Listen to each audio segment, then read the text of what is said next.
William Shakespeare. Part 1.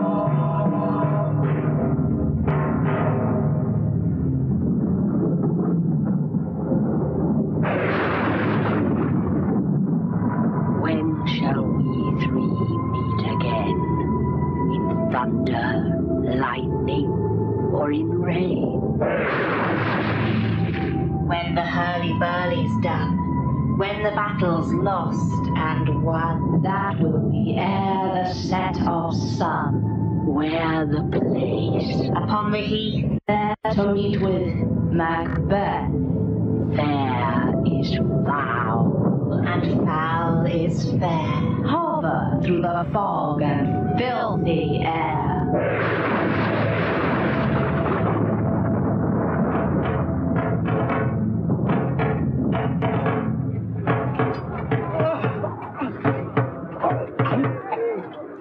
What bloody man is that? He can report us seemeth by his plight of the revolt the newest state. This is the sergeant, who, like a good and hardy soldier, fought against my captivity. Hail, brave friend. Say to the king the knowledge of the broil as thou dost leave it. Doubtful it stood, as two spent swimmers that do cling together and choke their art. The merciless MacDonald, worthy to be a rebel, for to that the multiplying villainies of nature do swarm upon him. From the western isles of kerns and gallow glasses is supplied, and fortune on his damned quarrel smiling showed like a rebel's whore. But all's too weak. For brave Macbeth, well he deserves that name, disdaining fortune, with his brandished steel which smoked with bloody execution, like Valor's minion carved out his passage till he faced the slave, which ne'er shook hands nor bade farewell to him, till he unseamed him from the nave to the chops, and fixed his head upon our battlements. Oh, valiant cousin, worthy gentleman. Mark, King of Scotland, mark. No sooner justice had with valor armed compelled these skipping kerns to trust their heels, but the Norwegian lord, surveying vantage, with furbished arms and new supplies of men, began a fresh assault. Dismayed not this our captains, Macbeth and Banquo? Yes, as sparrows, eagles, or the hare, the lion, if I say sooth. I must report they were as cannons overcharged with double cracks, so they doubly redoubled strokes upon the foe, except they meant to bathe in reeking wounds, or memorize another Golgotha, I cannot tell. But I am faint. My gashes cry for help. So well thy words become thee as thy wounds. They smack of honor both. Go, get him, surgeons. Sir, Who comes here? the worthy Thane of Ross. What a haste looks through his eyes. God save the king. Whence camest thou, worthy Thane? From Fife, great king, where the Norwegian banners flout the sky and fan our people cold. Norway himself, with terrible numbers, assisted by that most disloyal traitor, the Thane of Cawdor, began a dismal conflict, till that Bellona's bridegroom, brave Macbeth, confronted him with self-comparisons, point against point, rebellious arm against arm, curbing his lavish spirit. And, to conclude, the victory fell on us! Great happiness! That now, Sweno, the Norway's king, craves compensation. No more that Thane of Cawdor shall deceive our bosom interest. Go, pronounce his present death, and with his former title greet Macbeth. I'll see it done. What he hath lost, noble Macbeth hath won. A drum, Macbeth doth come. The weird sisters hand in hand, hosters of the sea and land, thus to go about, thrice to thine, and thrice to mine, and thrice again, to make up 9. Peace, the charms wound up.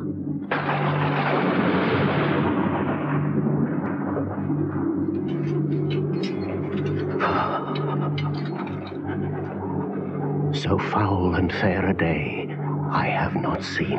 How far is call to Forres? What are these? race, so withered and so wild in their attire that look not like the inhabitants of the earth and yet are aught. Live you, or are you aught that men may question? You seem to understand me by each at once a choppy finger laying upon a skinny lips. Speak, if you can. What are you? All hail, Macbeth. Hail to thee, Thane of Glam. All hail, Macbeth. Hail to thee, Thane of Cawdor. All hail, Macbeth, that shalt be king hereafter. Good sir, why do you start and seem to fear things that do sound so fair? In the name of truth, are ye fantastical, or that indeed which outwardly ye show? My noble partner you greet with present grace and great prediction of noble having and of royal hope that he seems rapt withal. To me you speak not. If you can look into the seeds of time and say which grain will grow and which will not, speak then to me. Hail. Hail. Hail. Lesser than Macbeth, and greater. Not so happy, yet much happier. Thou shalt beget kings, though thou be none. So all hail Macbeth and Banquo. Banquo and Macbeth. All Stay, hail. you imperfect speakers, tell me more. By Sinel's death, I know I am Timon of Athens. But how of Cawdor? The Thane of Cawdor lives, a prosperous gentleman. And to be king stands not within the prospect of belief, no more than to be Cawdor. Say from whence you owe this strange intelligence, or why upon this blasted heath you stop our way with such prophetic greeting. Speak, I charge you! The earth hath bubbles as the water has, and these are of them. Whither are they vanished? Into the air. And what seemed corporal melted as breath into the wind. Would they had stayed? Were such things here as we do speak about? Or have we eaten on the insane root that takes the reason prisoner?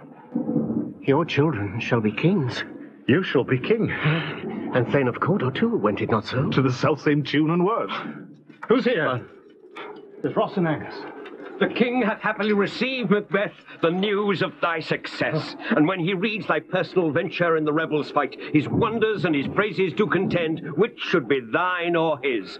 As thick as hail came post with post, and everyone did bear thy praises in his kingdom's great defence, and poured them down before him. We are sent to give thee from our royal master thanks. And for an earnest of a greater honour, he bade me from him call thee Thane of Cawdor, in which addition hail, most worthy Thane, for it is thine. What, can the devil speak true? The Thane of Cawdor lives. Why do you dress me in borrowed robes? Who was the Thane, lives yet, but under heavy judgment bears that life which he deserves to lose. Whether he was combined with those of Norway, or did line the rebel with hidden help and vantage, or that with both he laboured in his country's wreck, I know not. But treason's capital, confessed and proved, have overthrown him. Thane of Cawdor, traitor. Aye, my lord. Not within the bounds of my will. Glams and Thane of Cawdor. The greatest is behind. Banquo, do you not hope your children shall be kings? When those that gave the Thane of Cawdor to me promised no less to them. That trusted home might yet enkindle you unto the crown beside the Thane of Cawdor. But 'tis strange. And oftentimes to win us to our harm, the instruments of darkness tell us truths, win us with honest trifles to betray us in deepest consequence. Cousins, a word, I pray. Two truths are told as happy prologues to the swelling act of the imperial theme. This supernatural soliciting cannot be evil, cannot be good. If ill, why hath it given me earnest of success, commencing in the truth? I am Thane of Cawdor. If good, why do I yield to that suggestion, whose horrid image doth unfix my hair, and make my seated heart knock my ribs against the use of nature? Present fears are less than horrible imaginings. My thought, whose murder yet is but fantastical, shakes so my single state of man, that function is smothered in surmise, and nothing is but what is not. Look how our partners raft. If chance will have me king, why chance may crown me without my stir. New honours come upon him like our strange garments, cleave not to their mould, but with the aid of use. Come what come may, time and the hour runs through the roughest day. Worthy Macbeth, we stay upon your leisure. Give me your favour. My dull brain was wrought with things forgotten. Kind gentlemen, your pains are registered where every day I turn the leaf to read them. Let us toward the king. Banquo, Think upon what hath chanced, and at more time the interim having waited, let us speak our free hearts each to other. Very gladly. Till then, enough. Come, friends.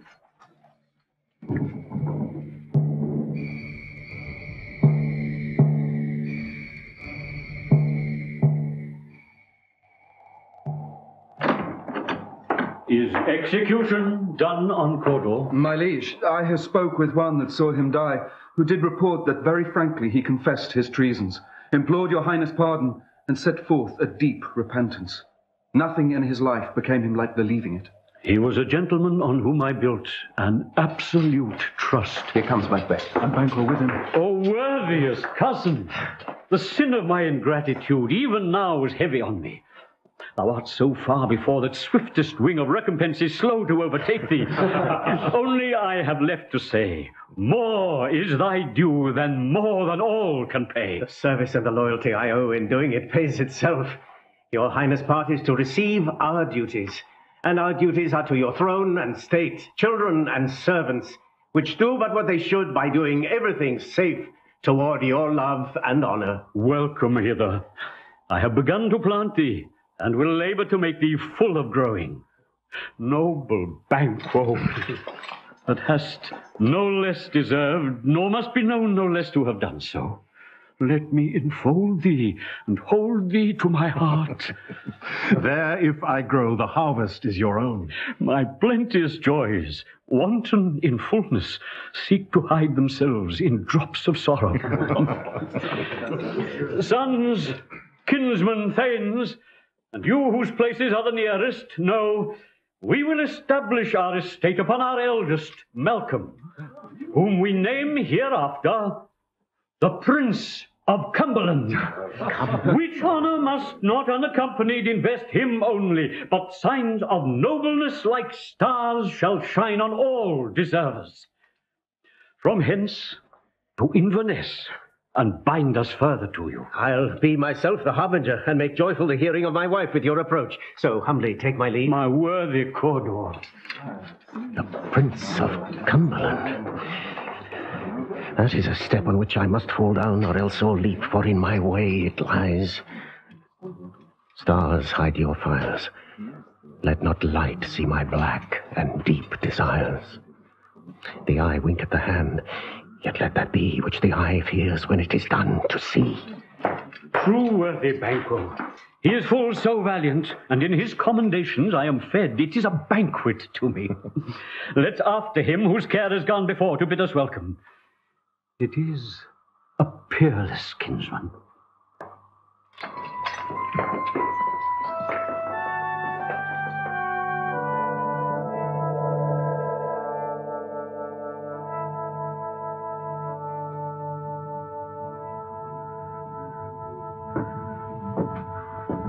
They met me in the day of success, and I have learned by the perfect's report they have more in them than mortal knowledge. When I burned in desire to question them further, they made themselves air, into which they vanished. Whiles I stood wrapped in the wonder of it, came missives from the king, who all hailed me Thane of Cawdor, by which title before these weird sisters saluted me, and referred me to the coming on of time with Hail, King that shalt be. This have I thought good to deliver thee, my dearest partner of greatness, that thou mightst not lose the dues of rejoicing by being ignorant of what greatness is promised thee. Lay it to thy heart and farewell. Glamis thou art, and Cawdor, and shall be what thou art promised. Yet do I fear thy nature. It is too full of the milk of human kindness to catch the nearest way. Thou wouldst be great, art not without ambition, but without the illness should attend it. What thou wouldst highly, that wouldst thou holily. Wouldst not play false, and yet wouldst wrongly win.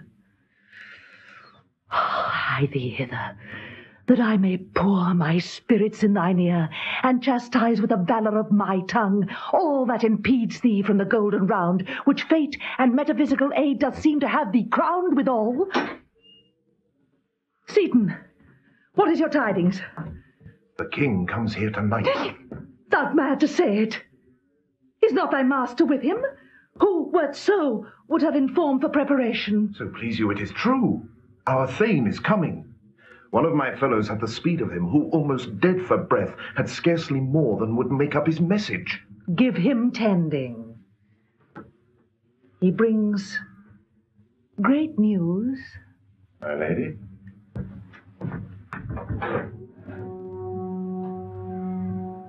The raven himself is hoarse that croaks the fatal entrance of Duncan under my battlements.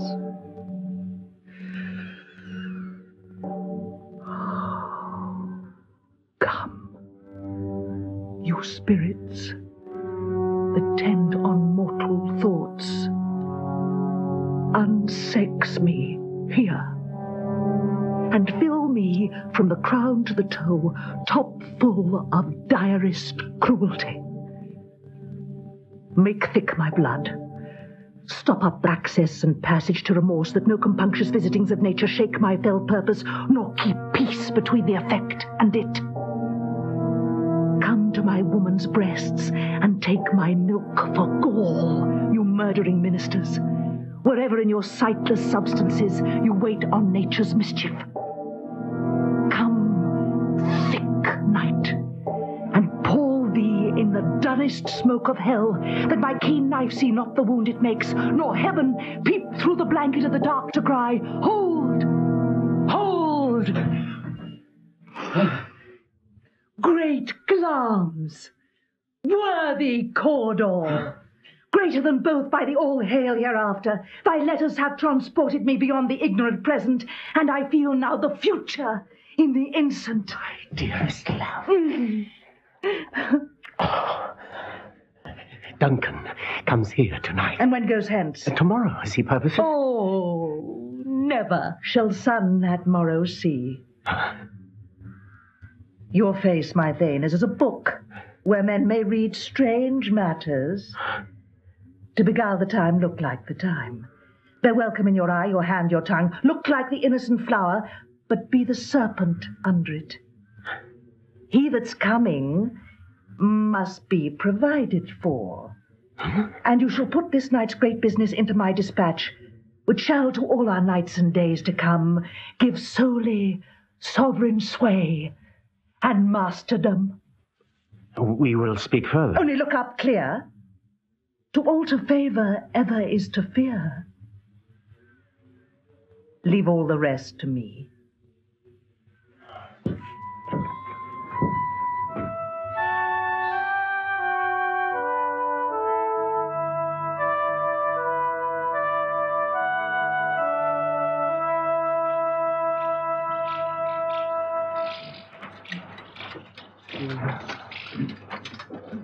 This castle hath a pleasant seat.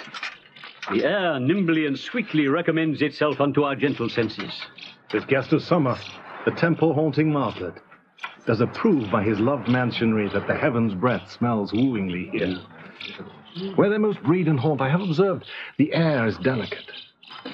See our honored hostess. My lord. The love that follows us sometime is our trouble, which still we thank as love. Herein I teach you how you shall bid God ild us for your pains, and thank us for your trouble. All our service in every point twice done, and then done double, were poor and single business to contend against those honours deep and broad, wherewith your majesty loads our house. For those of old, and the late dignities heaped up to them, we rest your hermits. Where's the Thane of Cawdor? We coursed him at the heels, but he rides well, and his great love, sharp as his spur, hath holp him to his home before us. Give me your hand. Conduct me to mine host. We love him highly, and shall continue our graces toward him. By your leave, hostess.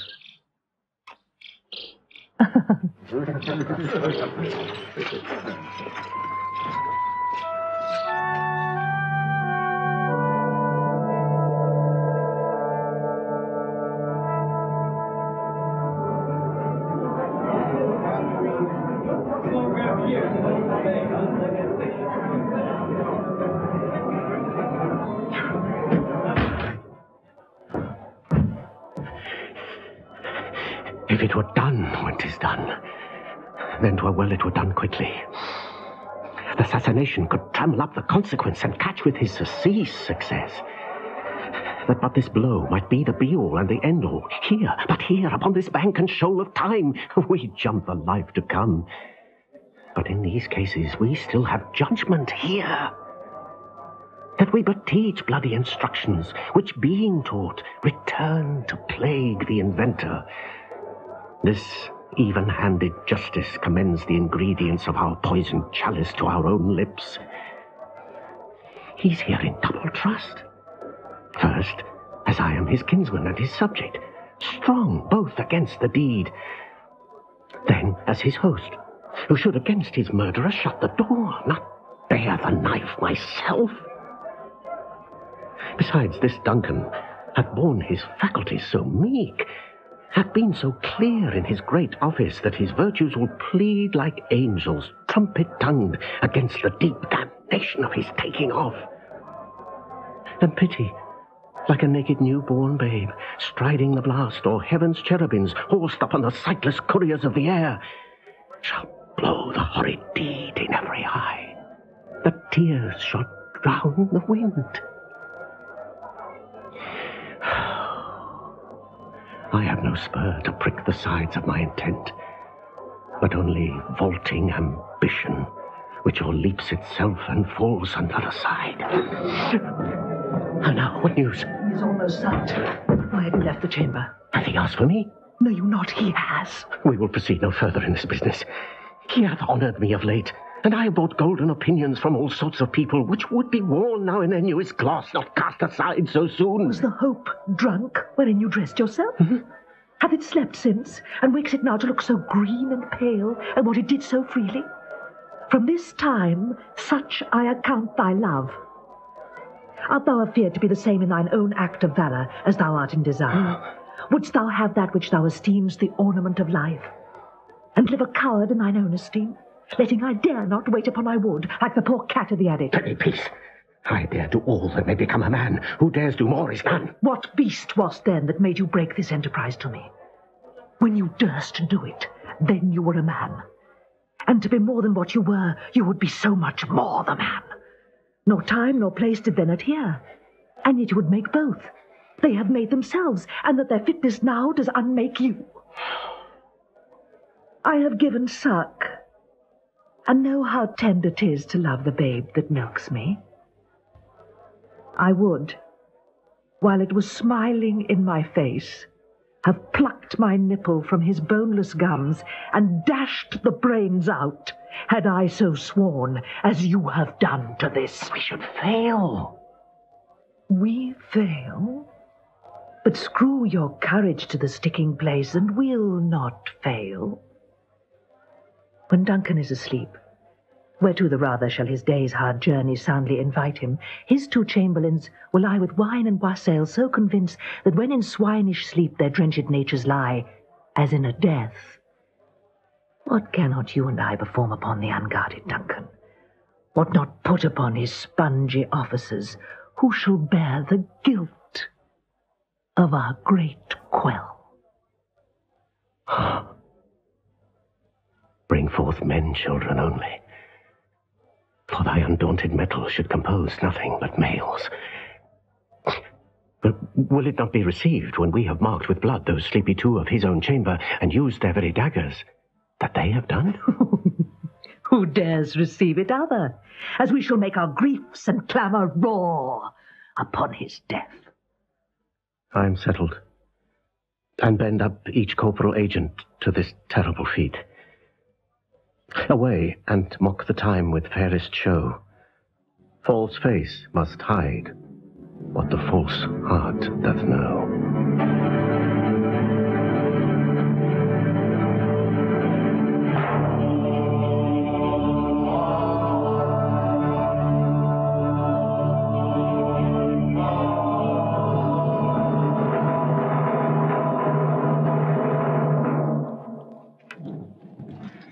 How goes the night, boy? The moon is down. I have not heard the clock. And she goes down at 12. I take it is later, Father. Oh, take my sword. Sir. There's husbandry in heaven. Their candles are all out. Take you that, too.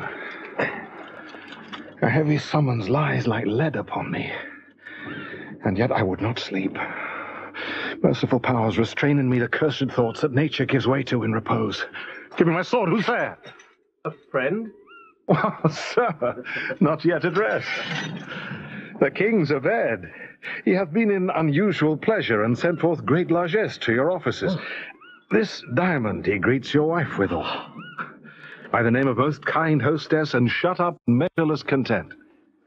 Being unprepared, our will became the servant to defect, which else should free have wrought. All's well. I dreamt last night of the 3 weird sisters. To you, they've showed some truth. I think not of them. Yet, when we can entreat an hour to serve, we would spend it in some words upon that business, if you would grant the time. At your kind's pleasure. If you shall cleave to my consent when 'tis, it shall make honor for you. So I lose none in seeking to augment it, but still keep my bosom franchised and allegiance clear. I shall be counselled. Good repose the while. Thanks, sir. Alike to you. Come, Ian. Seaton. My lord. Go bid thy mistress, when my drink is ready, she strike upon the bell. Get thee to bed. My lord.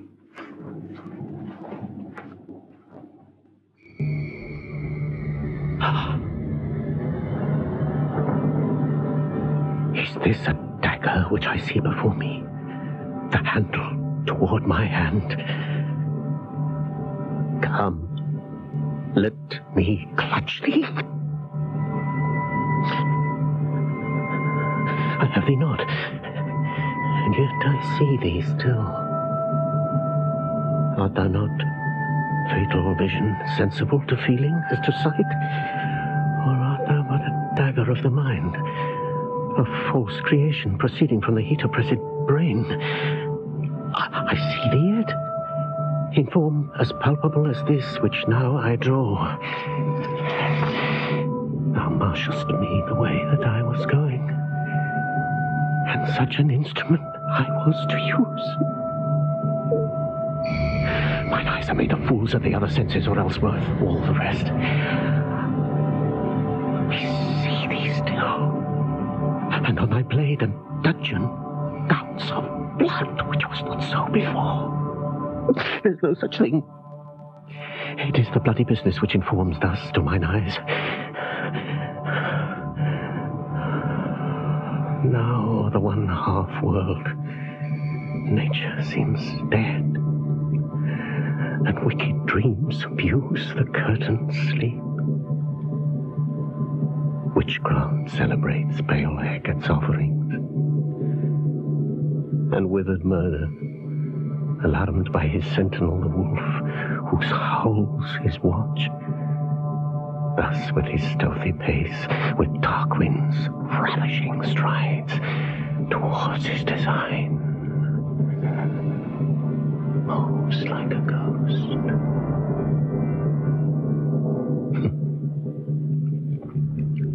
Thou sure and firm-set earth, hear not my steps which way they walk, for fear thy very stones prate of my whereabout, and take the present horror from the time which now suits with it. Whilst I threat, he lives. Words to the heat of deeds, too cold breath gives. I go and it is done. The bell invites me. Hear it not, Duncan, for it is a knell that summons thee to heaven or to hell.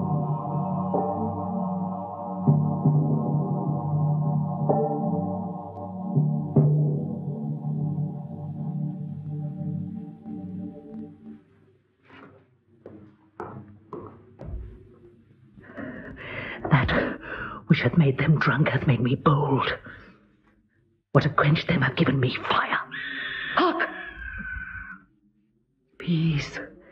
It was the owl that shrieked, the fatal bellman which gives the sternest good night. He is about it. The doors are open, and the surfeited grooms do mock their charge with snores. I have drugged their possets, that death and nature do contend about them whether they live or die. Alack, I am afraid they have awaked and 'tis not done. The attempt and not the deed confounds us. Hark! I laid their daggers ready. He could not miss 'em.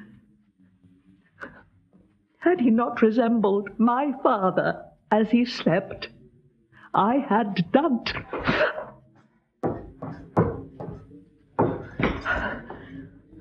My husband.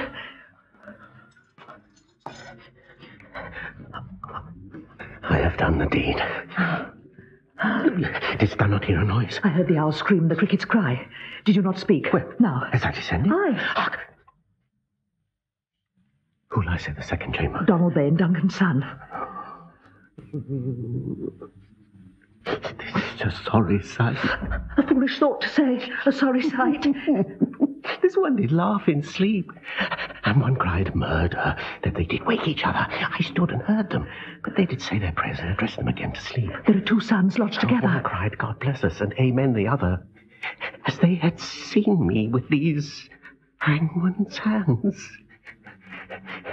Listening their fear, I could not say amen when they did say, God bless us. Consider it not so deeply. Wherefore could I not pronounce amen? I had most need of blessing, and amen stuck in my throat. These deeds must not be thought after these ways, so it will make us mad. I thought I heard a voice cry, sleep no more. Macbeth doth murder sleep. The innocent sleep. Sleep that knits up the ravelled sleeve of care, the death of each day's life, sore labour's bath, balm of hurt minds, great nature's second cause, chief nourisher in life's feast. What do you mean? Still it cried, sleep no more to all the house. Glamis have murdered sleep, and therefore Cawdor shall sleep no more. Macbeth shall sleep no more. Who was it who thus cried?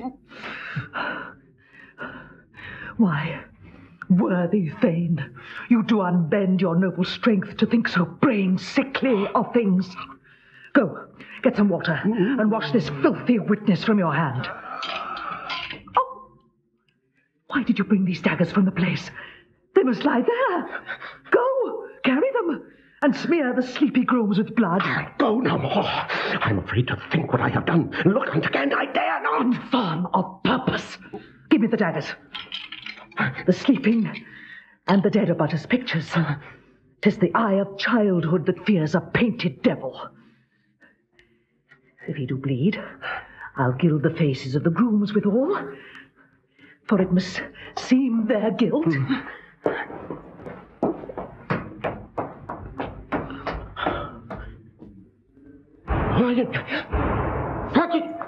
What is the knocking? How is it with me when every noise appalls me? What hands are here? Hurry, pluck out mine eyes! Will all great Neptune's ocean wash this blood clean from my hand? No, this my hand will rather the multitudinous seas incarnadine, making the green one red.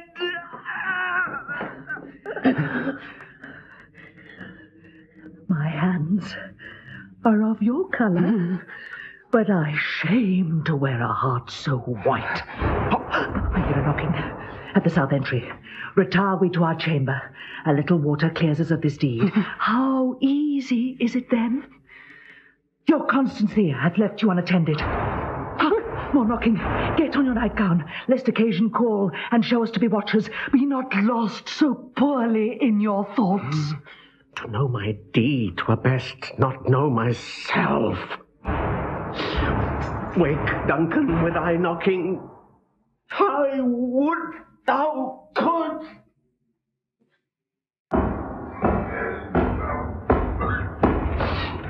Here's a knocking indeed. If a man were a porter of Eldgate, he should have alms turning the key. But this place is too cold for hell. Knock, knock, knock.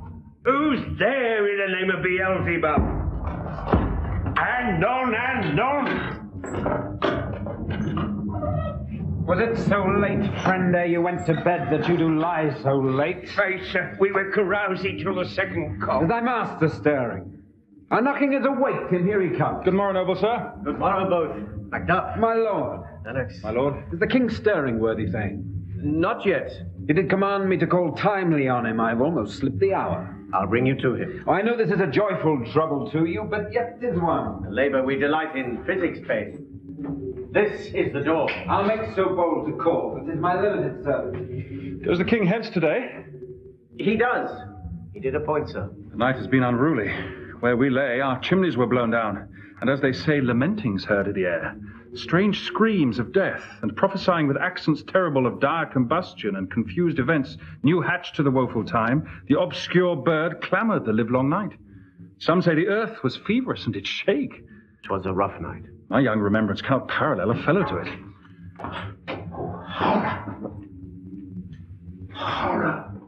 Horror. Tongue nor heart cannot conceive nor name thee. What's the matter? Confusion now hath made his masterpiece. Most sacrilegious murder hath broke ope the Lord's anointed temple, and stole thence the life of the building. What is to say? The life? You, his majesty? Approach the chamber and destroy your sight with a new Gorgon. Do not bid me speak. See, and then speak yourself.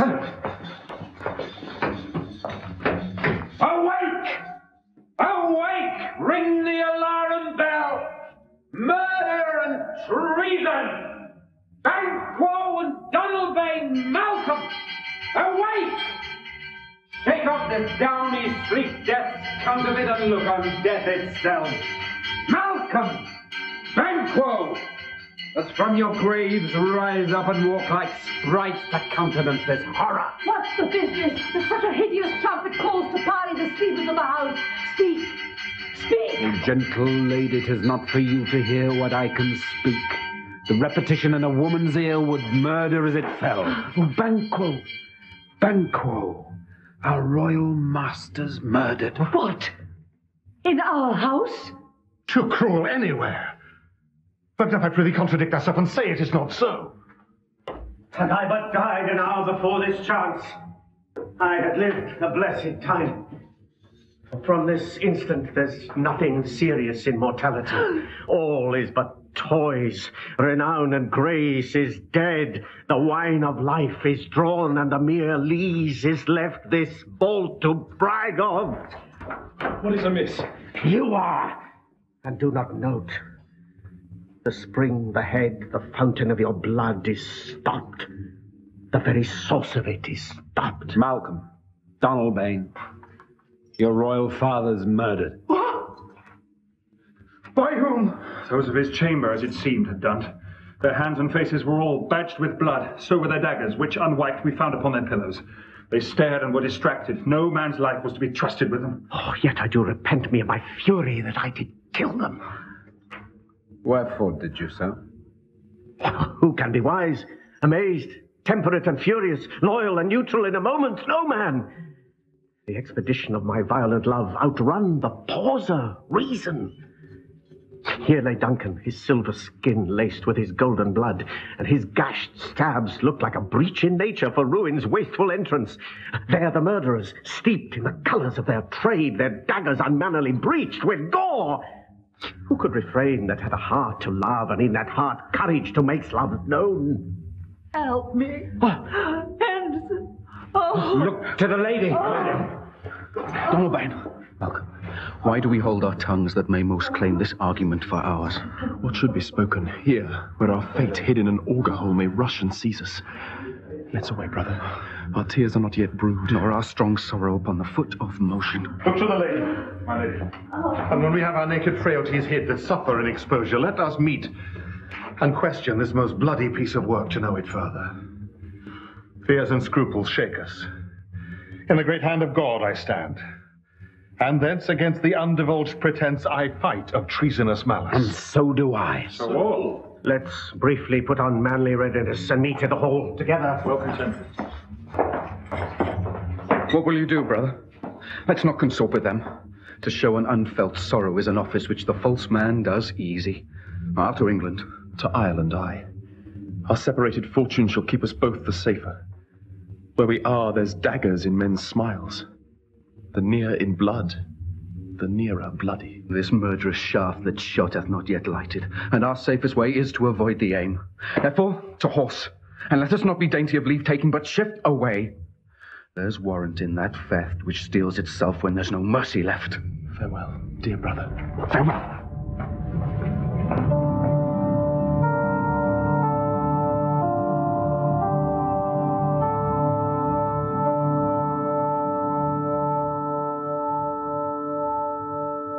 In nomine Patris et Filii et Spiritus Sancti. Amen. Amen. 70 I can remember well. Within the volume of which time I have seen hours dreadful and things strange, but this sore night hath trifled form unknowing. Ah, good father, thou seest the heavens as troubled with man's act, threatens his bloody stage. By the clock 'tis day, and yet dark night strangles the travelling lamp. Is night's predominance, or the day's shame? The darkness does the face of earth entomb, when living light should kiss it. 'Tis unnatural, even like the deed that's done. Here comes the good Macduff. Holy Father. My son. How goes the world, sir, now? Why, see you not? Is known who did this more than bloody deed? Those that Macbeth hath slain. Alas, that day. What good could they pretend? They were suborned. Malcolm and Donalbain, the king's 2 sons, are stolen away and fled, which puts upon them suspicion of the deed. 'Gainst nature still. Thriftless ambition that will raven up thine own life's means. Then 'tis most like the sovereignty will fall upon Macbeth. He's already named and gone to Scone to be invested. Where is Duncan's body? Carried to Colne Kill, the sacred storehouse of his predecessors and guardian of their bones. Will you to Scone? No, cousin. I'll to Fife. Well, I will thither. Well, may you see things well done there. Adieu. Lest our old robes sit easier than our new. Farewell, father. God's benison go with you.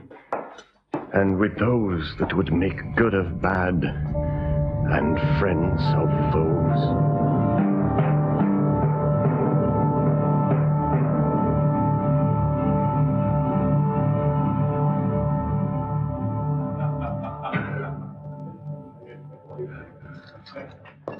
Thou hast it now.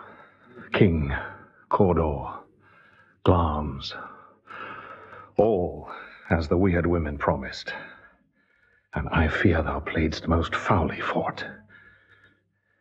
Yet it was said it should not stand in thy posterity, but that myself should be the root and father of many kings. If there come truth from them, as upon thee, Macbeth, their speeches shine, why, by the verities on thee made good, may they not be my oracles as well, and set me up in hope? And hush, no more. Here's our chief guest. My lord. If he had been forgotten, it had been as a gap in our great feast, and all thing unbecoming. Tonight we hold a solemn supper, sir, and I request your presence. Let your highness command upon me, to the which my duties are with a most indissoluble tie forever knit. Ride you this afternoon? Aye, my good lord. We should have else desired your good advice, which still hath been both grave and prosperous in this day's council. But we'll take tomorrow. Is't far you ride? As far, my lord, as will fill up the time twixt this and supper.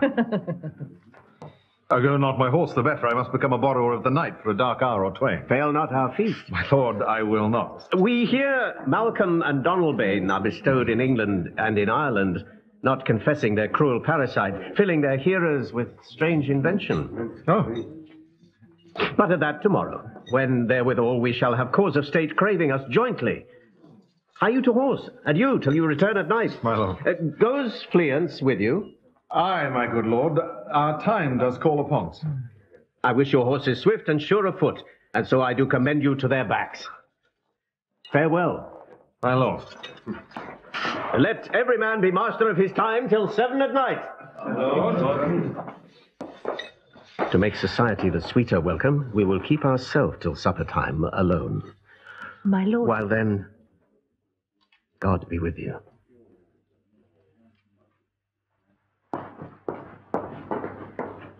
Seaton, a word with you. Attend those men our pleasure? They are, my lord, without the palace gate. Bring them before us. My lord.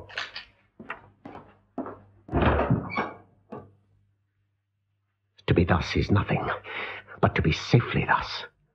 Our fears in Banquo stick deep, and in his royalty of nature reigns that which would be feared. 'Tis much he dares, and to that dauntless temper of his mind he hath a wisdom that doth guide his valour to act in safety. There is none but he whose being I do fear, and under him my genius is rebuked, as it is said Mark Antony's was by Caesar. He chid the sisters when first they put the name of king upon me, and bade them speak to him. Then, prophet-like, they hailed him father to a line of kings. Upon my head they placed a fruitless crown, and put a barren sceptre in my gripe, thence to be wrenched with an unlineal hand, no son of mine succeeding. If it be so, for Banquo's issue have I defiled my mind. For them, the gracious Duncan, have I murdered, put rancors in the vessel of my peace, to make them kings, the seed of Banquo kings. Rather than so, come fate into the list, and champion me to the utterance. Who's there?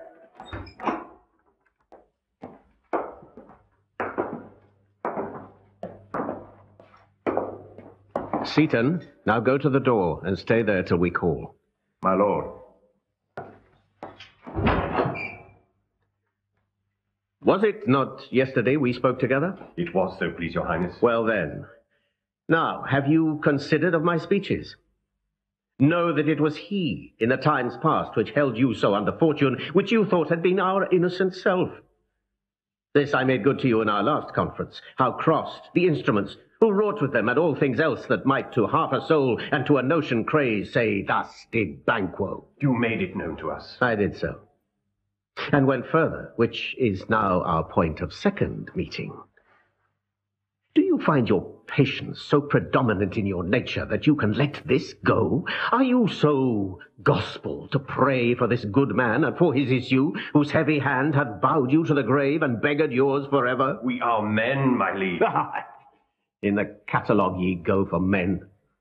And if you have a station in the file not of the worst rank of manhood, say it, and I will put that business in your bosoms whose execution takes your enemy off, grapples you to the heart and love of us, who wear our health but sickly in his life, which in his death were perfect. I am one, my liege, whom the vile blows and buffets of the world hath so incensed that I am reckless what I do to spite the world. And I another, so weary with disaster, tugged with fortune, that I would set my life on any chance to mend it, or be rid on't.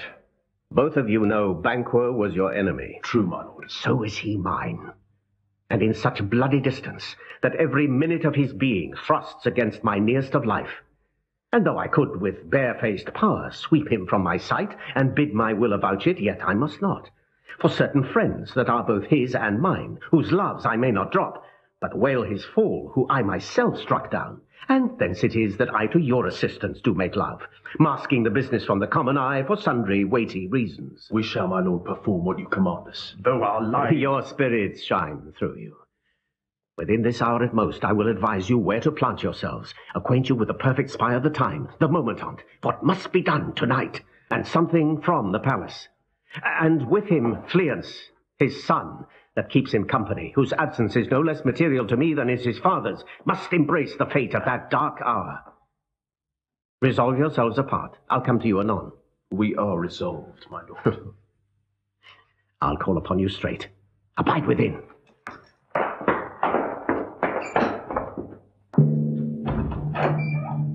It is is concluded. Banquo, thy soul's flight, if it find heaven, must find it out tonight.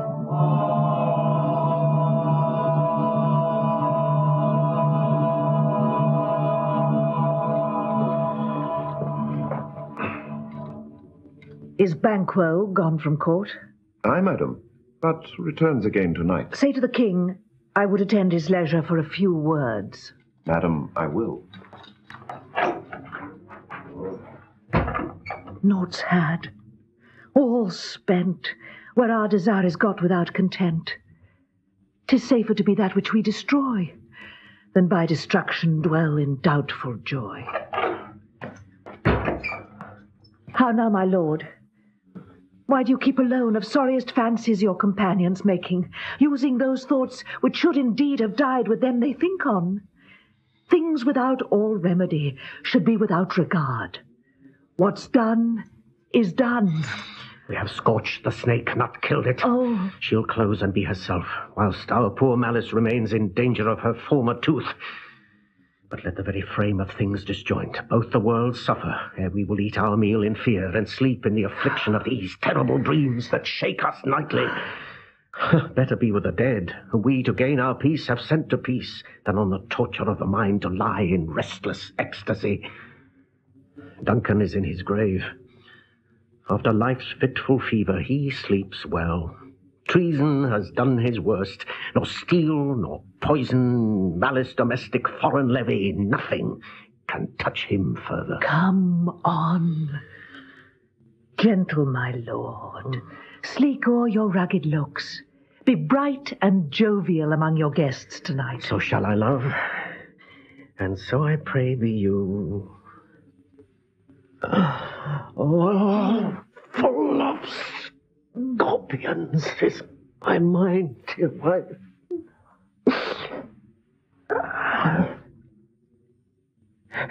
Thou knowst that Banquo and his fleance lives. But in them nature's copies not etern. There's comfort yet. They are assailable. Then be thou jocund. Ere the bat hath flown his cloistered flight, ere to black Hecate summons the shard-born beetle with his drowsy hums hath rung night's yawning peal, there shall be done a deed of dreadful note. What's to be done?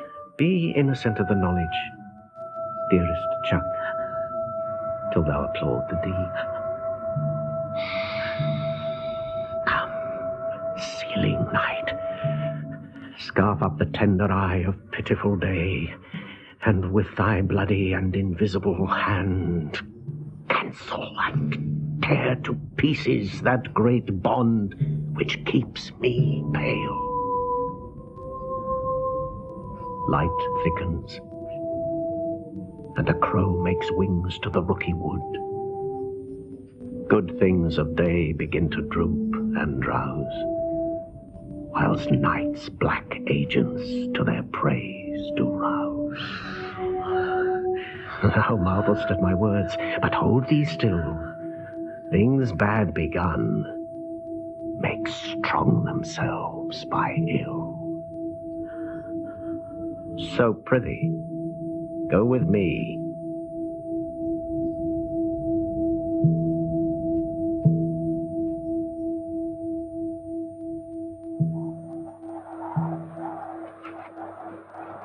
But who did bid thee join with us? Macbeth. He needs not our mistrust, since he delivers our offices and what we have to do to the direction just.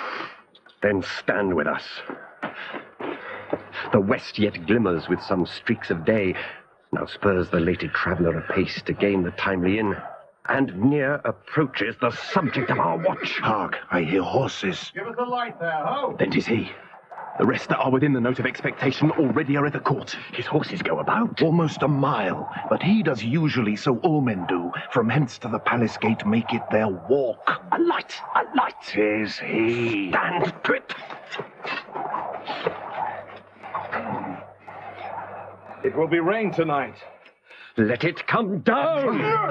Oh, treachery! Fly, good fiends, fly, fly, fly! Thou mayst revenge!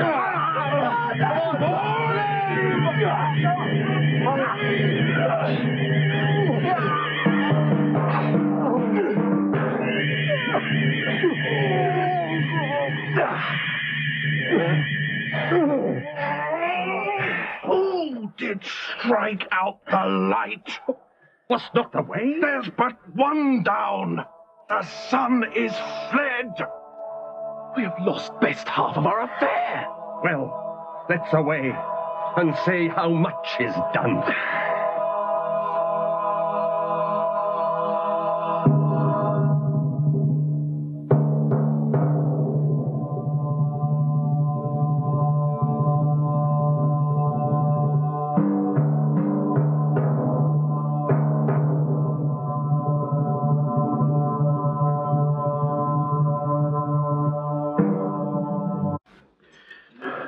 There's blood upon thy face. 'Tis Banquo's, then. 'Tis better thee without than he within. Is he dispatched? My lord, his throat is cut. That I did for him. Thou art the best of the cutthroats. Yet he's good that did the like for Fleance. If thou didst it, thou art the nonpareil. Most royal sir, Fleance escaped. Then comes my fate again. I had else been perfect, whole as the marble, founded as the rock, as broad and general as the casing air. But now I'm cabined, cribbed, confined, bound in to saucy doubts and fears.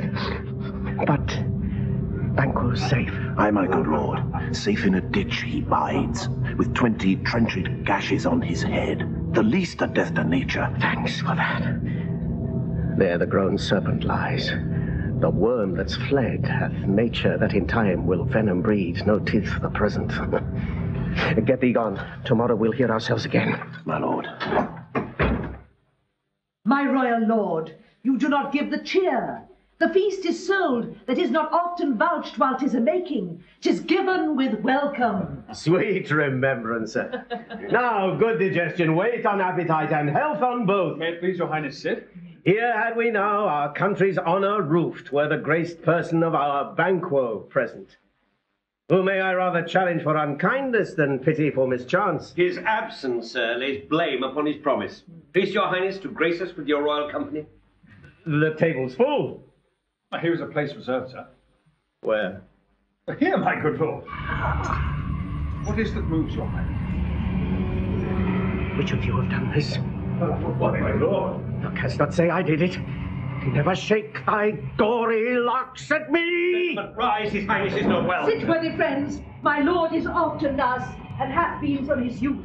Pray you keep seat. The fit is momentary. Upon a thought, he will again be well. If much you note him, you shall offend him, and extend his passion. Feed, and regard him not. Are you a man? Aye, and a bold one that dare look on that which might appall the devil. Oh, proper stuff. This is the very painting of your fear. This is the air-drawn dagger, which you said led you to Duncan. Oh, these flaws and starts, impostors to true fear, shame itself. Why do you make such faces? When all's done, you look upon a stool. Prithee, see there!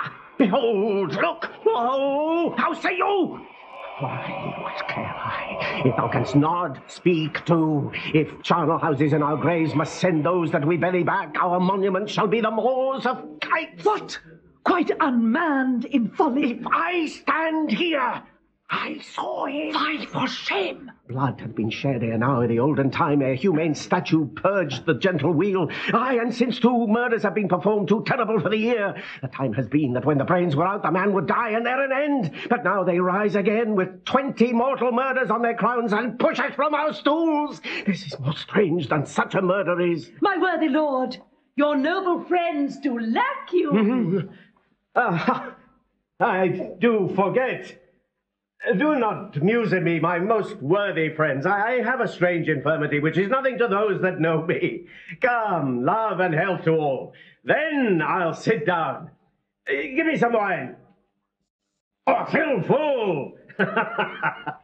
I drink to the general joy of the whole table.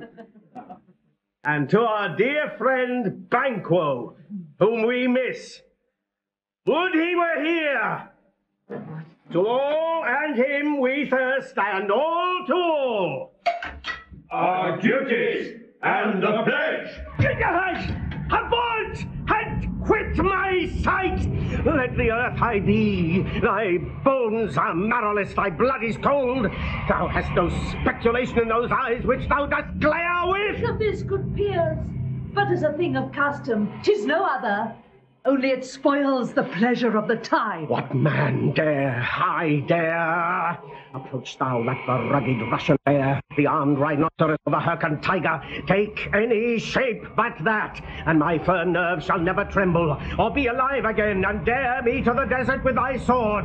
If trembling I inhabit then, protest me the baby of a girl. Hence, horrible shadow, unreal mockery! Hence!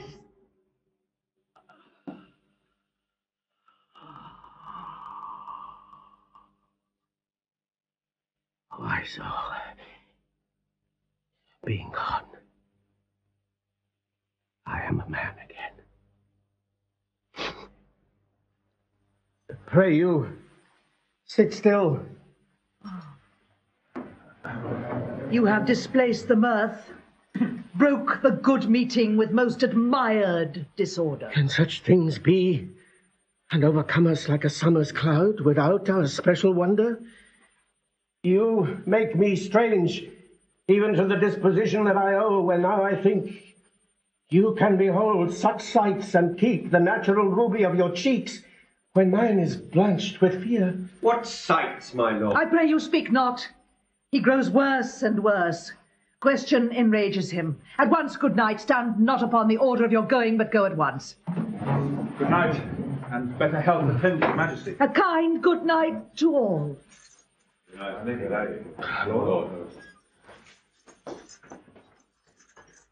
It will have blood, they say. Blood will have blood. Stones have been known to move, and trees to speak. Augurs and understood relations have by maggot pies and choughs and rooks brought forth the secret'st man of blood. What is the night? Almost at odds with morning. Which is which? How say'st thou that Macduff denies his person at our great bidding? Did you send to him, sir? I heard it by the way, but I will send. There's not a one of them, but in his house I keep a servant feed. I will tomorrow, and betimes I will to the weird sisters. More shall they speak, for now I am bent to know by the worst means, the worst. For mine own good, all causes shall give way. I am in blood stepped in so far that should I wade no more, returning were as tedious as go o'er. Strange things I have in head, that will to hand, which must be acted ere they may be scanned. You lack the season of all natures, sleep. Come, we'll go to sleep. My strange and self-abuse is the initiate fear that wants hard use. We are yet but young, indeed.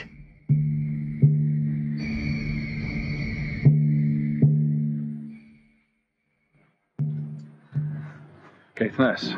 Aye. My former speeches have but hit your thoughts, which can interpret farther. Only I say, things have been strangely born. The gracious Duncan was pitied of Macbeth. Marry, he was dead. And the right valiant Banquo walked too late, whom you may say, if it please you, Fleance killed, for Fleance fled. Men must not walk too late. Who cannot want the thought how monstrous it was for Malcolm and for Donalbain to kill their gracious father? Damned fact, how it did grieve Macbeth. Did he not straight in pious rage the two delinquents tear that were the slaves of drink and thralls of sleep? Was not that nobly done? Aye, and wisely too. For it would have angered any heart alive to hear the men deny it. So that I say, he has borne all things well. And I do think that had he Duncan's sons under his key, as, and please heaven he shall not, they should find what 'twere to kill a father, so should Fleance. But peace. For from broad words, and 'cause he failed his presence at the tyrant's feast, I hear Macduff lives in disgrace. Sir, can you tell where he bestows himself? Malcolm, the son of Duncan, from whom Macbeth now holds the due of birth, lives in the English court, And thither Macduff is gone to pray holy King Edward upon his aid to wake Northumberland and warlike seaward, that by the help of these, with him above to ratify the work, we may again give to our tables meat, sleep to our nights, free from our feasts and banquets bloody knives, do faithful homage and receive free honours, all which we pine for now. And this report hath so exasperate Macbeth that he prepares for some attempt of war. Sent he to Macduff? He did, and with an absolute "Sir, not I," the cloudy messenger turns me his back. Some holy angel fly to the court of England, that a swift blessing may soon return to this our suffering country under a hand accursed. I'll send my prayers with him.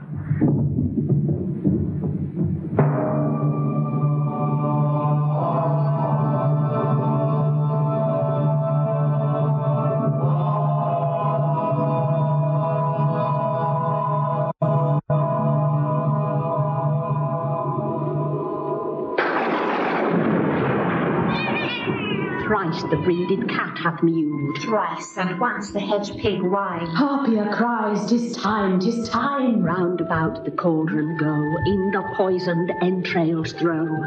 Toad that under cold stone days and nights has 31 sweltered venom sleeping got. Boil thou first in a charmed pot. Double, double toil and trouble. Fire burn and cauldron bubble. Fillet of a fenny snake, in the cauldron boil and bake. Eye of newt and toe of frog, wool of bat and tongue of dog. Adder's fork and blind worm's sting, lizard's leg and howlet's wing. For a charm of powerful trouble, like a hell broth boil and bubble. Double, double toil and trouble. Fire burn and cauldron bubble. Cool it with a baboon's blood, then the charm is firm and good. By the pricking of my thumbs, something wicked this way comes. How now, you secret, black and midnight hags? What is to do? A deed without a name. I conjure you by that which you profess, howe'er you come to know it, answer me.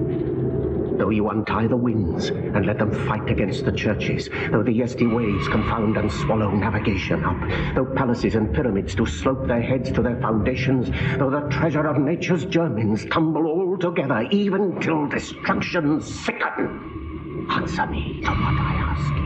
Speak. Demand. We'll answer, if thou'dst rather hear it from our mouths, or from our masters. Call them. Let me see 'em. Pour in sow's blood that hath eaten her 9 farrow, grease that sweaten from the murderer's gibbet throw into the flame. Come high or low, thyself and office deftly show.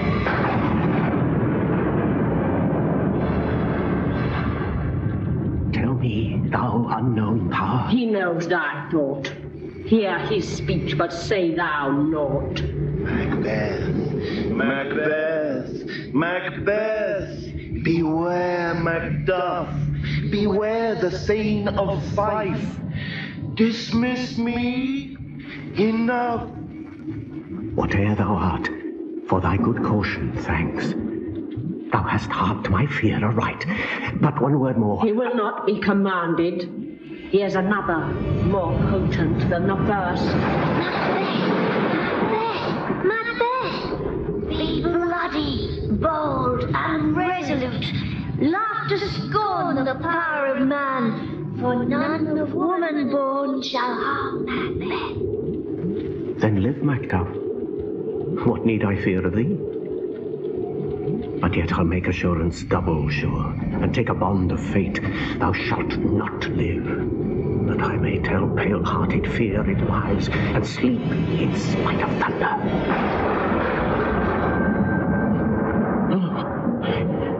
What is this that rises like the issue of a king, and wears upon his baby brow the round and top of sovereignty? Listen, but speak not to it.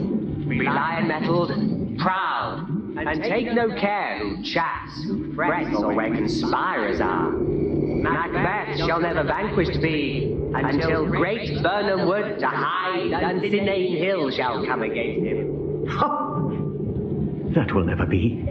Who can impress the forest? Bid the tree unfix his earth-bound roots. We bowmans, good. Rebellious dead, rise never till the wood of Burnham rise. And our high-placed Macbeth shall live the lease of nature, pay his breath to time and mortal custom. Yet my heart throbs to know one thing. Tell me, if your art can tell so much, shall Banquo's issue ever reign in this kingdom? Seek to know no more. I will be satisfied. Deny me this, and an eternal curse fall on you. Let me know! Show his eyes and grieve his heart. Come like shadows, so depart. Thou art too like the spirit of Banquo. Down. I ground a sea of mine eyeballs. And thy hair, thou other gold-bound brow, is like the first. A third is like the former. Filthy hags, why do you show me this? A fourth, starred eyes. What will the line stretch out to the crack of doom? Another yet, a seventh, see no more. And yet, the eighth appears, who bears a glass which shows me many more. Now I see 'tis true. For the blood-bolted Banquo smiles upon me and points at them for his. What is this so? Aye, sir. All this is so. Where are they? Gone? Oh, let this pernicious hour stand high, accursed in the calendar. Come in without the... What's your grace's will? Saw you the weird sisters? No, my lord. Came they not by you? No, indeed, my lord. Infected be the air whereon they ride, and damned all those that trust them. I did hear the galloping of horse. Who was came by? 'Tis 2 or 3, my lord, that bring you word. Macduff is fled to England. Fled to England? Aye, my good lord. Time thou anticipates my dread exploits. The flighty purpose never is o'ertook unless the deed go with it. From this moment, the very firstlings of my heart shall be the firstlings of my hand, and even now, to crown my thoughts with acts, be it thought and done. The castle of Macduff I will surprise, seize upon Fife, give to the edge of the sword his wife, his babes, and all unfortunate souls that trace him in his line. No boasting like a fool, this deed I'll do before this purpose cool. But no more sights.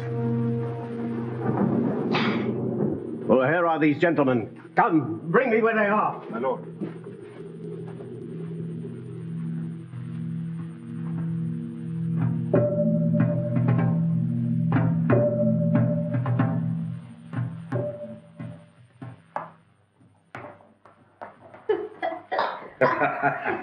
My pretty cousin. Cousin, what had he done to make him fly the land? You must have patience, madam. He had none.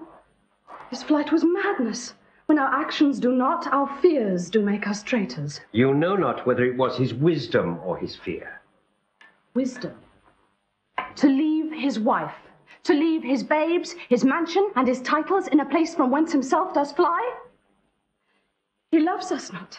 He wants the natural touch. For the poor wren, the most diminutive of birds, will fight her young ones in a nest against the owl. All is the fear, and nothing is the love. Or as little is the wisdom, where the flight so runs against all reason. My dearest cousin, I pray you school yourself. But for your husband, he is noble, wise, judicious, and best knows the fits of the season. I dare not speak much further, but cruel are the times when we are traitors and do not know ourselves. I take my leave of you. Shall not be long, but I'll be here again. Things at worst will cease, or else climb upward to what they were before. My pretty cousin, blessing upon you. And upon you, my lord. Fathered he is, and yet he's fatherless. I am so much a fool should I stay longer. It would be my disgrace and your discomfort. I take my leave at once. Sirrah, your father's dead. And what will you do now? How will you live? As birds do, Mother. What, with worms and flies? With what I get, I mean. And so do they. Poor prattler, how thou talkst. Bless you, fair dame. I am not to you known, though in your state of honour I am perfect. I doubt some danger does approach you nearly. If you will take a homely man's advice, be not found here, hence with your little ones. To fright you thus, methinks I am too savage. To do worse to you a fell cruelty which is too nigh your person. Heaven preserve you. I dare abide no longer. Whither should I fly? I've done no harm. I remember now. I'm in this earthly world where to do harm is often laudable. To do good, sometime accounted dangerous folly. Why then, alas, do I put up that womanly defence to say I've done no harm? What are these faces?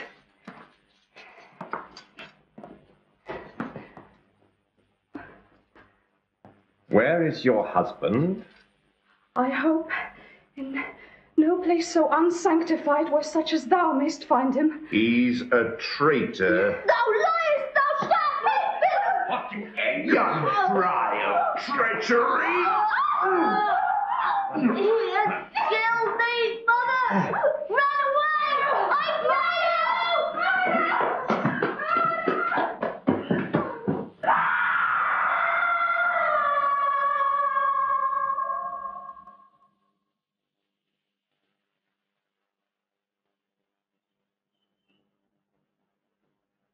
Let us seek out some desolate shade, Macduff.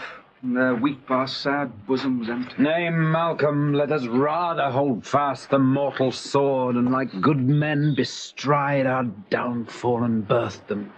Each new morn, new widows howl, new orphans cry, new sorrows strike heaven on the face, that it resounds as if it felt with Scotland and yelled out like syllable of dollar. What I believe, I'll wail. What no, believe. And what I can redress as I shall find the time to friend, I will. What you have spoke, it may be so, perchance. This tyrant whose sole name blisters our tongues was once thought honest. You have loved him well. He hath not touched you yet. I have lost my hopes. Chance even there where I did find my doubts. Why in that rawness left you wife and child, those precious motive, those strong knots of love without leave-taking?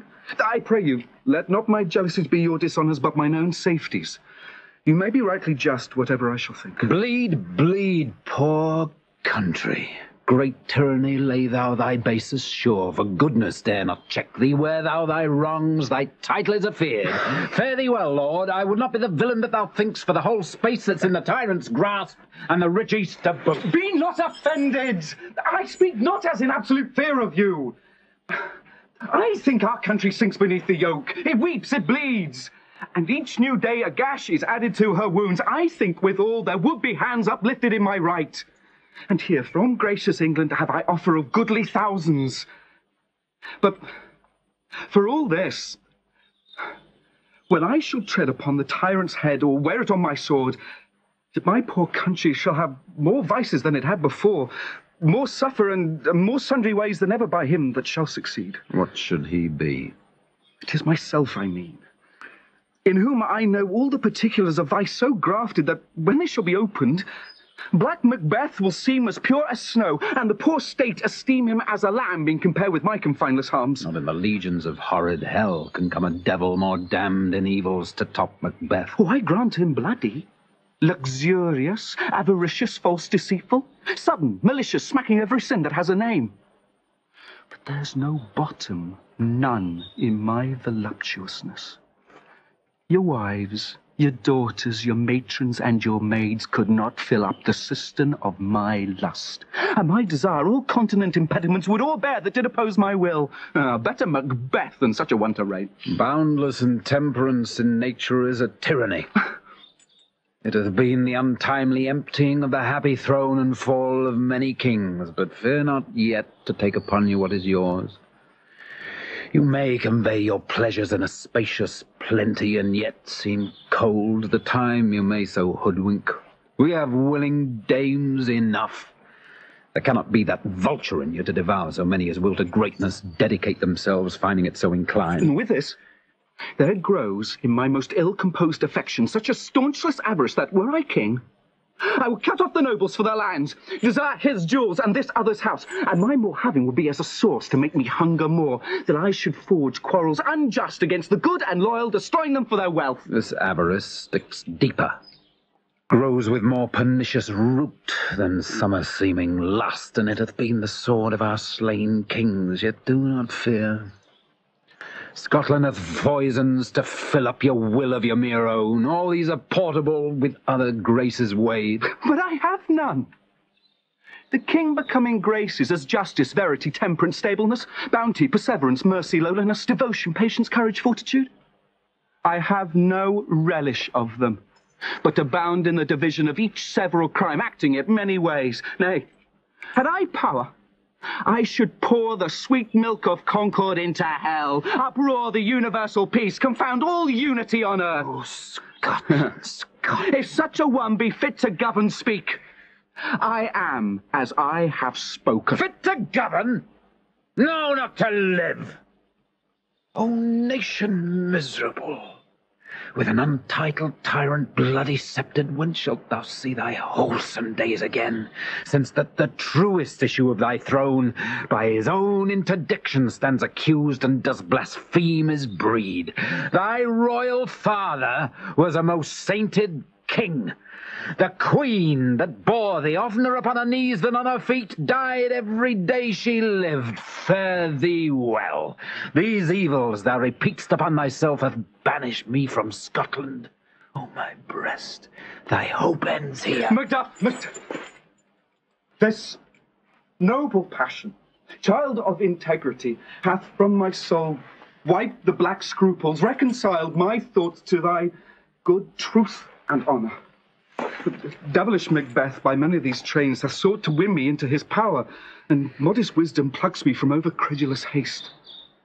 But God above deal between thee and me.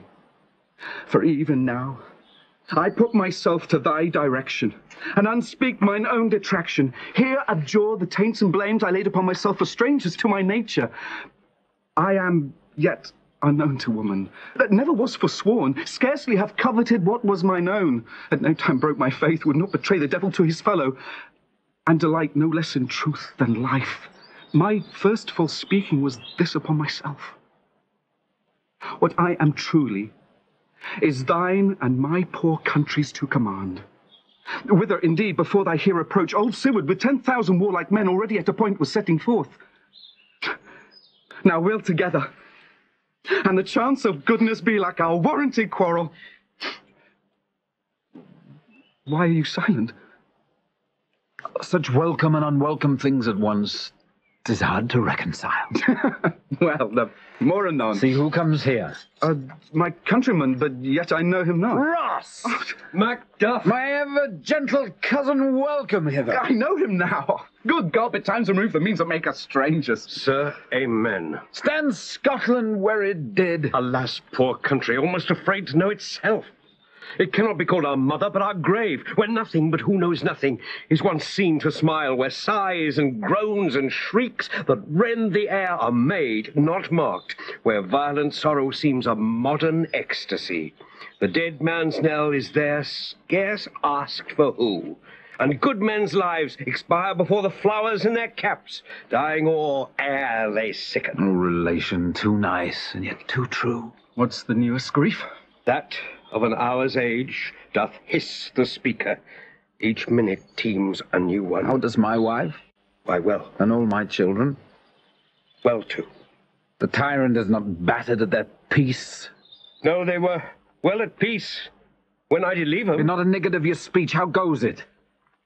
When I came hither to transport the tidings, which I have heavily borne, there ran a rumour of many worthy fellows that were out, which was to my belief witnessed the rather, for that I saw the tyrant's power afoot. Now is the time of help.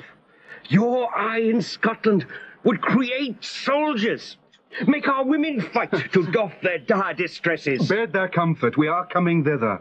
Gracious England hath lent us good Seward and 10,000 men, an older and a better soul than none that Christendom gives out.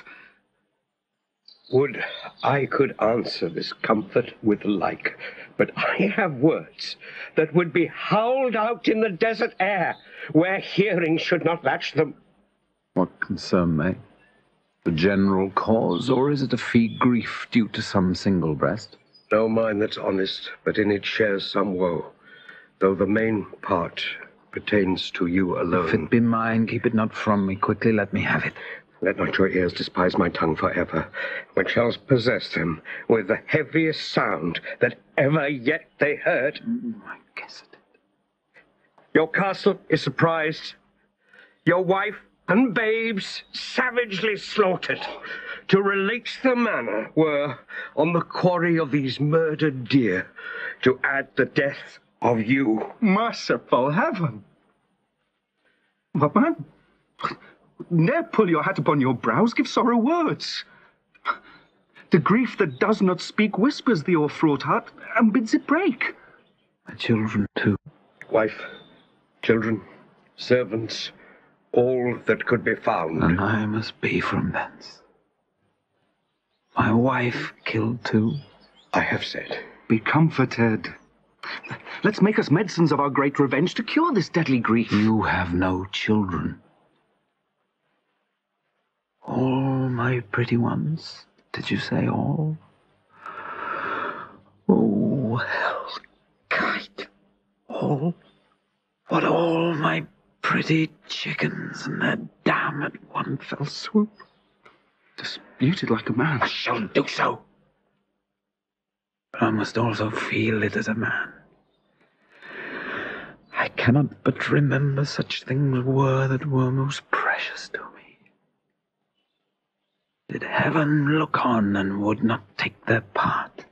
Sinful Macduff, they were all struck for thee, naught that I am, not for their own demerit, but for mine, fell slaughter on their souls. Heaven rest them now. Be this the whetstone of your sword. Let grief convert to anger. Blunt not the heart, enrage it. Oh, I could play the woman with mine eyes and bracket with my tongue, but gentle heavens, cut short all intermission. Front to front bring now this fiend of Scotland and myself, within my sword's length set him. If he escape, heaven forgive him too. This tune goes manly. Come, go we to the king. Our power is ready. Our lack is nothing but our leave. Macbeth is ripe for shaking, and the powers above put on their instruments. Receive what cheer you may. The night is long that never finds the day.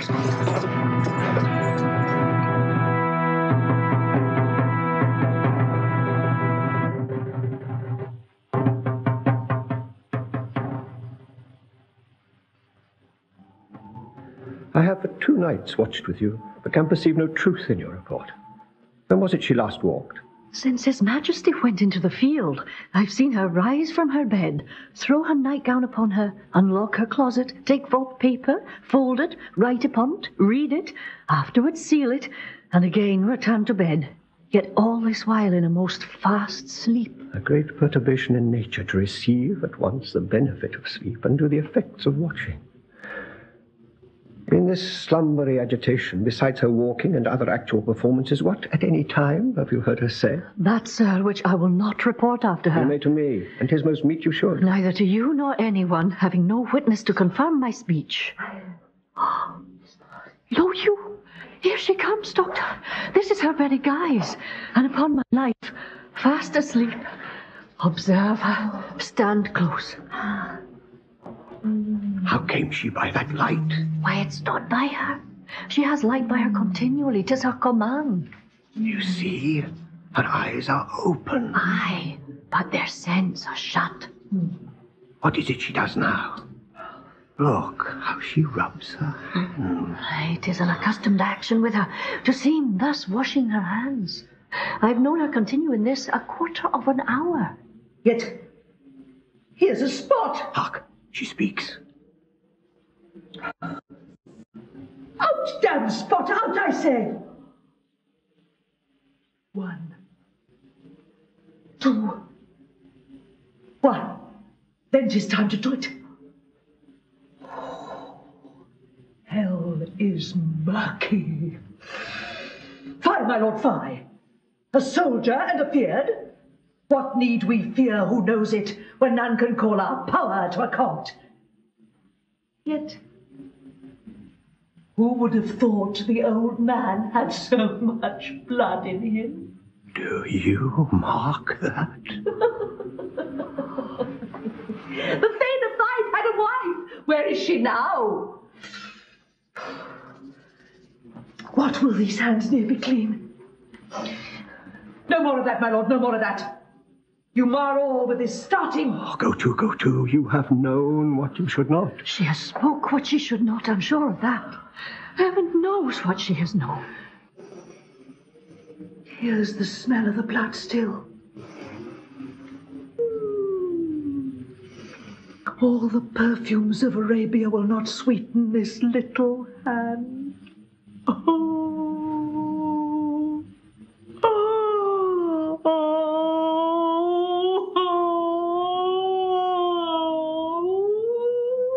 What a sigh is there.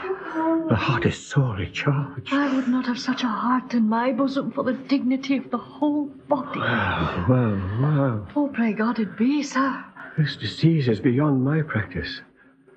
Yet I have known those which have walked in their sleep who have died holily in their beds. Wash your hands. Put on a nightgown. Look not so pale. I tell you it again. Banquo's buried. He cannot come out on's grave. Even so. To bed. To bed. There's a knocking at the gate. Come. Come.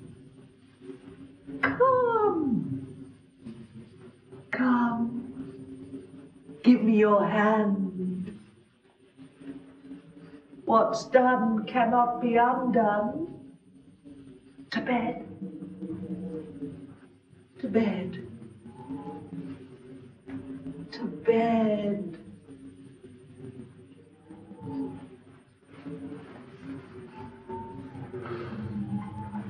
Will she go now to bed?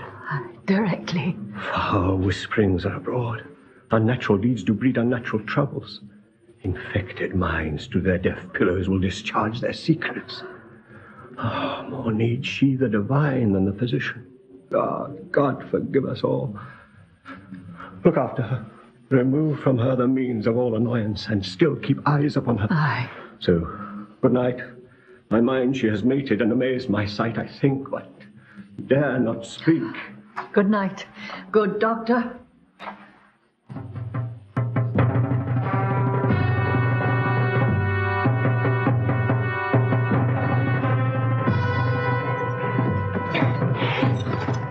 Here comes Menteith. Lennox, Caithness, my lord. The English power is near, led on by Malcolm, his uncle Seward, and the good Macduff. Revenges burn in them, for their dear causes would, to the bleeding and the grim alarm, excite the mortified man. Near Burnham Wood shall we well meet them. That way are they coming. Who knows if Donalbain be with his brother? For certain, sir, he is not. I have a file of all the gentry. There is Seward's son and many unrough youths that even now protest their thirst of manhood. And Macbeth? What does the tyrant? Great Dunsinane he strongly fortifies. Some say he's mad, others, that lesser hate him, do call it valiant fury.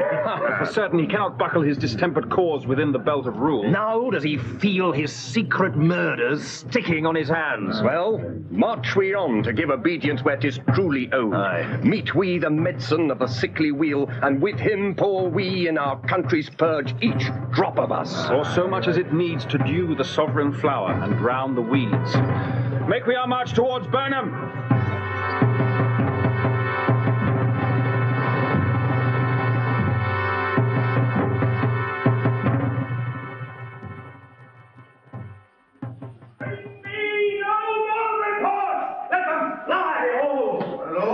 Till Burnham would remove to Dunsinane, I cannot taint with fear.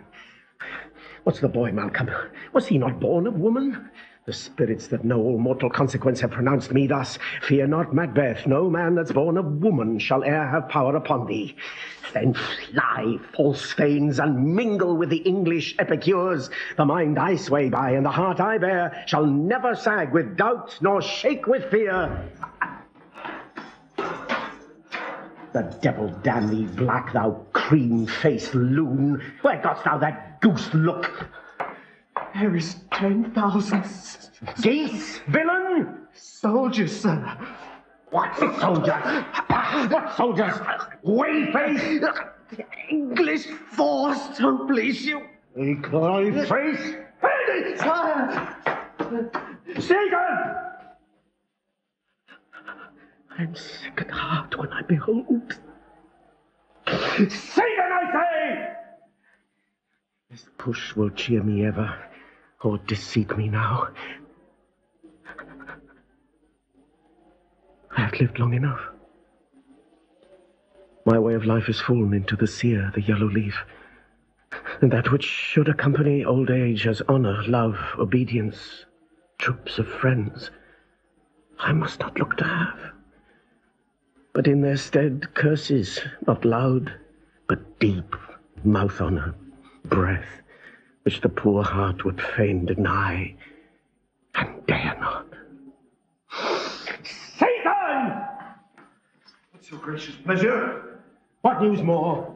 All is confirmed, my lord, which was reported. I'll fight till from my bones my flesh be hacked. Give me my armor. It is not needed yet. I'll put it on! Send out more horses, scour the country round. Hang those that poke of fear. Give me my armor. Doctor, how does your patient? Not so sick, my lord, as she is troubled with thick coming fancies that keep her from her rest. Cure her of that? Canst thou not minister to a mind diseased? Pluck from the memory a rooted sorrow, raise out the written troubles of the brain, and with some sweet oblivious antidote cleanse the oppressed bosom of the perilous stuff which weighs upon the heart? Therein the patient must minister to himself. Throw physic to the dogs! I'll none of it! Come, put my armor on. Give me my staff. Seaton, send out. Doctor, the fanes fly from me. Comes the dispatch. If thou couldst, doctor, cast the water of my land, find her disease, and purge it to a sound and pristine health, I would applaud thee to the very echo that should applaud again. Bolt off, I say! What rhubarb, senna, or what purgative drug would scour these English hence, Hear'st thou of them? Aye, my good lord. Your royal preparation makes us hear something. Bring it after me! My lord. I will not be afraid of death and bane! Till Burnham Forest come to Dunsinane! Were I from Dunsinane away and clear, profit again should hardly draw me here.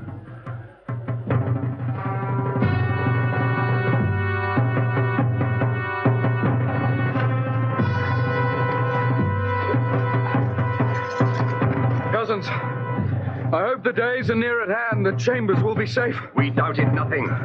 What wood is this before us? The wood of Burnham. Let every soldier hew him down a bough and bear it before him.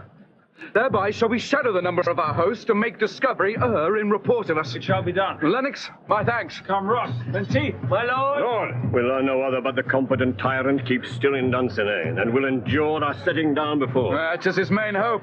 For whether his advantage to be gone, both more and less have given him the revolt.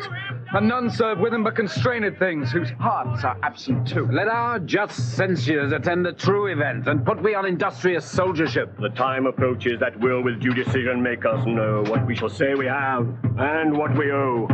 Thoughts speculative their unsure hopes relate, but certain issues strokes must arbitrate, towards which advance the war!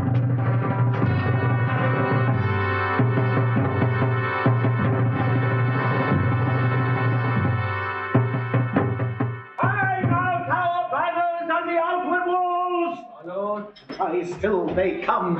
Our castle strength will laugh a siege to scorn. Here, let them lie till famine in the ague eat them up. Were they not forced with those that should be ours, we might have met them dareful beard to beard and beat them backward home. What is that noise?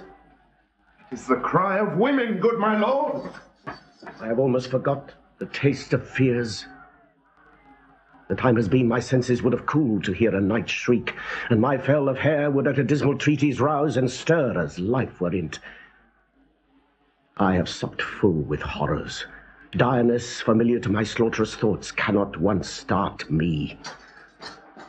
Wherefore was that cry? The queen, my lord, is dead. She should have died hereafter. There would have been a time for such a word. Tomorrow, and tomorrow, and tomorrow creeps in this petty pace from day to day to the last syllable of recorded time. And all our yesterdays have lighted fools the way to dusty death. Out, out, brief candle. Life's but a walking shadow, a poor player that struts and frets his hour upon the stage and then is heard no more. It is a tale told by an idiot, full of sound and fury, signifying nothing.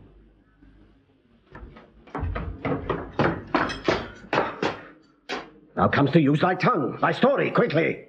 Gracious my lord, I should report that which I say I saw, but know not how to do it. Well, say, sir. As I did stand my watch upon the hill, I looked toward Burnham, and anon methought the wood began to move. Liar and slave! Let me enjoy, or rather be not so. Within this 3 mile may you see it coming, I say, a moving grove. Thou speakst false upon the next tree. Shalt thou hang alive till famine claim thee? If thy speech be sooth, I care not if thou dost for me as much.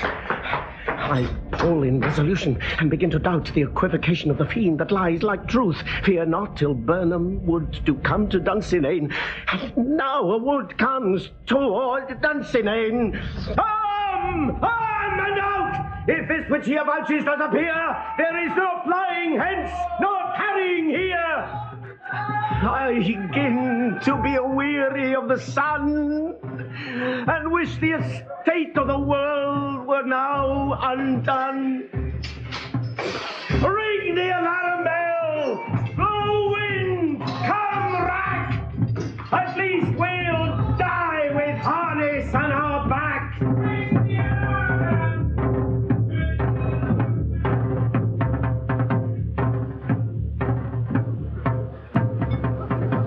Now, near enough! Your leafy screens throw down and show like those you are! You, worthy Seward, shall, with my cousin, your right noble son, lead our first battle.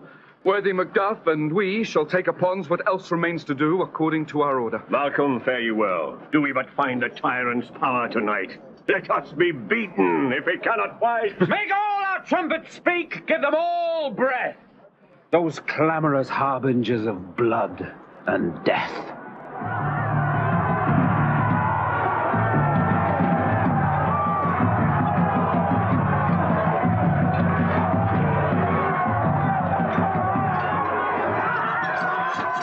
They have tied me to a stake. I cannot fly, but bear like I must fight the course. What's he that was not born of woman? Such a one am I to fear, or none?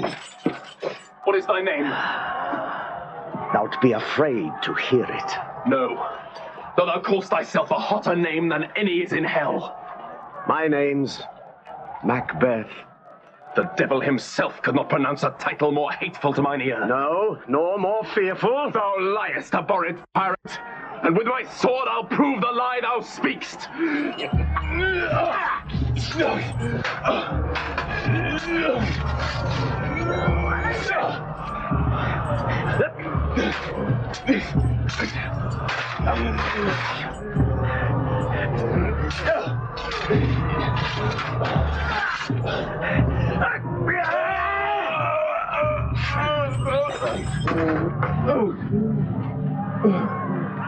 Thou wast born of woman.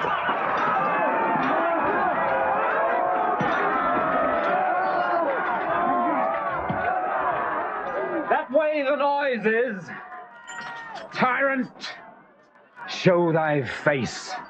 If thou beest slain, and with no stroke of mine, my wife and children's ghosts will haunt me still. I cannot strike at wretched kerns whose arms are hired to bear their staves, either thou, Macbeth, or else my sword with an unbattered edge I sheathe again undeeded.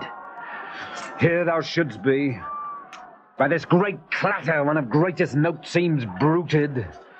Let me find him, fortune, and more I beg not.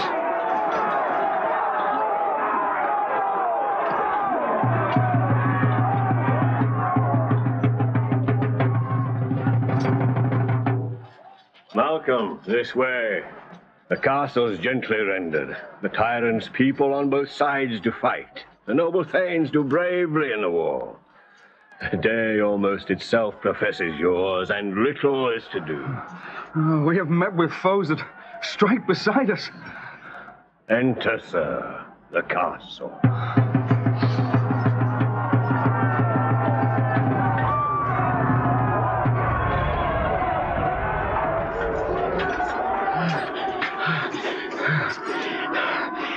Why should I play the Roman fool and die on mine own sword?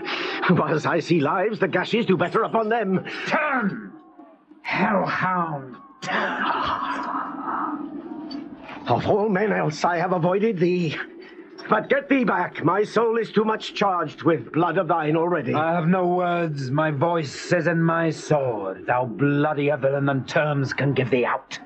Thou losest labour. As easy mayst thou the entrenchant air with thy keen sword impress, as make me bleed. Let fall thy blade on vulnerable crests.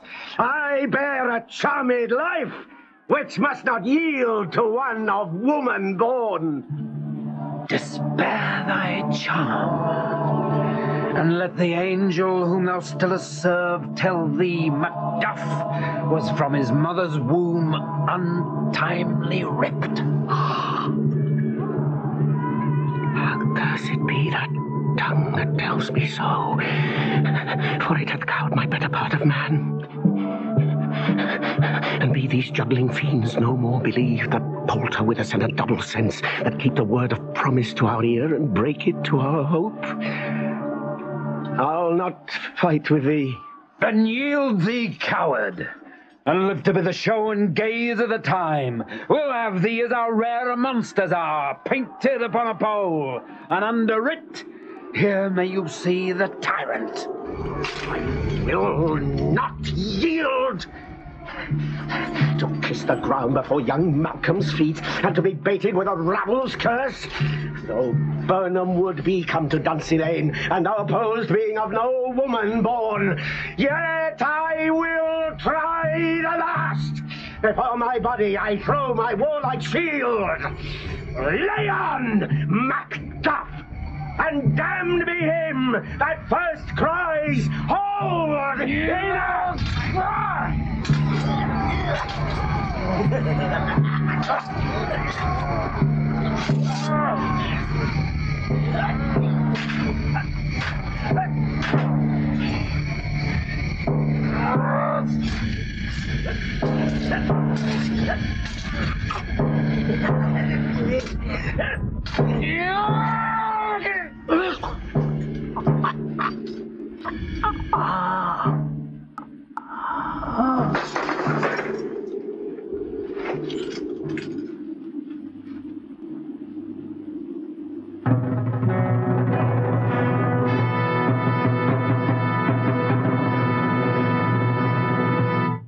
I would the friends we miss were safe arrived. Some must go off, and yet by these I see so great a day as this is cheaply bought. Macduff is missing, and your noble son. Your son, my lord, has paid a soldier's debt.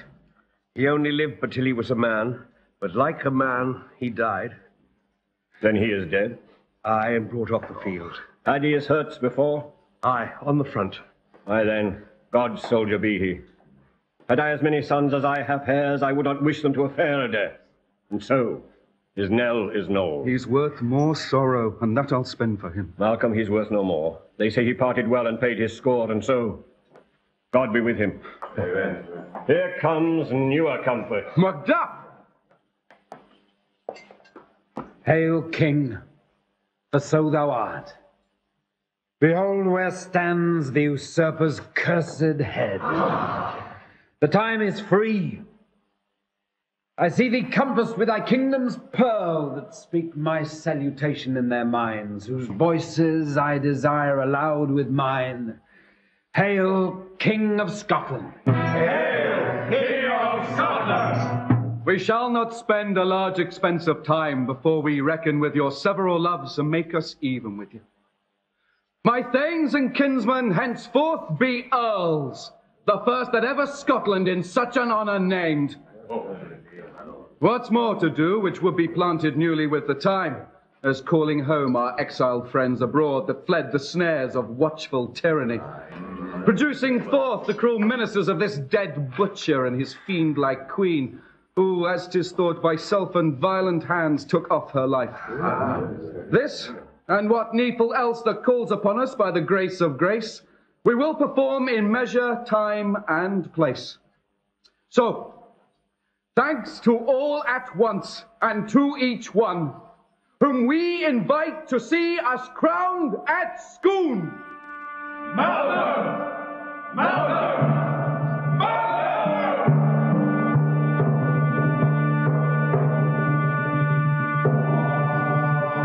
Macbeth by William Shakespeare starred Ian Holm as Macbeth and Penelope Wilton as Lady Macbeth. James Lawrenson played Banquo, Michael Kitchen, Macduff, and Mark Straker, Malcolm. Other parts were played by Michael Turner, Ian Lindsay, James Simmons, Simon Treves, Timothy Carlton, Terence Edmond, Susan Sheridan, Norman Jones, Martin Reed, Brett Usher, Stephen Garlick, Emma Gregory, Jenny Howe, and Tara Dominic.